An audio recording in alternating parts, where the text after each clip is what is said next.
मध्यम जोखिम इससे बनता है।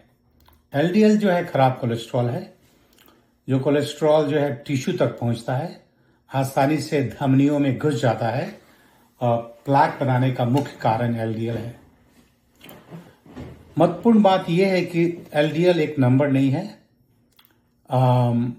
एलडीएल की पार्टिकल्स का जो नंबर होता है, डेंसिटी और स्टिकीनेस, कितना चिपचिपा होता है, वो ज़्यादा मायने रखती है।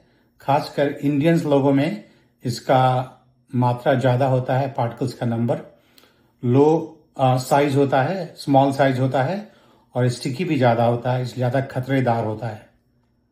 यही वजह है कि इंडियन लोगों में ये कोलेस्ट्रॉल जो है कम भी रहा तब भी आपका रिस्क है। इसलिए इस पर ध्यान देना जरूरी है। जितना कम से कम एलडीएल आपके बॉडी में रहे उतना अच्छा है। 70 आपको टारगेट करने का है। एचडीएल जो है अच्छा कोलेस्ट्रॉल है। धमनियों के कोलेस्ट्रॉल को हटाता है, साफ करता है। आप ये समझिए कि ये डिटर्जेंट एजेंट है, साबुन की तरह।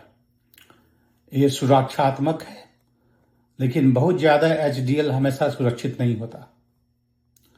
असली जोखिम का संकेत क्या होता है?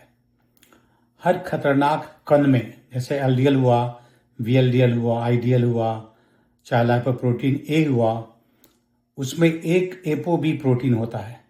इसका मतलब ये हुआ कि एपोबी की जो संख्या होती है वो खतरनाक कणों की संख्या बतलाती है। एपोबी ज्यादा हुआ, हार्ट अटैक का खतरा ज्यादा है। इसलिए एपोप्रोटीन बी का जो टेस्टिंग है वो जरूरी है। एथेरोस्क्लेरोसिस कैसी होती है, कैसे बनता है एथेरोस्क्लेरोसिस प्लेक? एलडीएल की जो कण होते हैं धमनियों के दीवार में घुसते हैं, वो ऑक्सीडाइज हो जाते हैं। इम्यून रिएक्शन होता है, उससे फोम सेल बन जाते हैं। उसके बाद प्लेक बनता है, वो बढ़ता है, प्लेक फटता है, थक्का बन जाता है, हार्ट अटैक और स्ट्रोक हो जाता है। ये प्रक्रिया लक्षण आने में 20 से 30 साल लग जाता है। इसलिए प्रिवेंशन यंग एज में ही बहुत जरूरी है। अगर इंडियन है आप, तो आपको, और इंडियन, पाकिस्तानी, नेपाली, बांग्लादेशी और जो भी है साउथ एशिया में, उनको ये प्रॉब्लम है। उनको कोलेस्ट्रॉल के बारे में और एपोबी के बारे में मालूम करना बहुत जरूरी है और इसको अंडर कंट्रोल करना। एपोबी की संख्या 70 से कम होनी चाहिए। 90 से कम तो होनी चाहिए, 70 से कम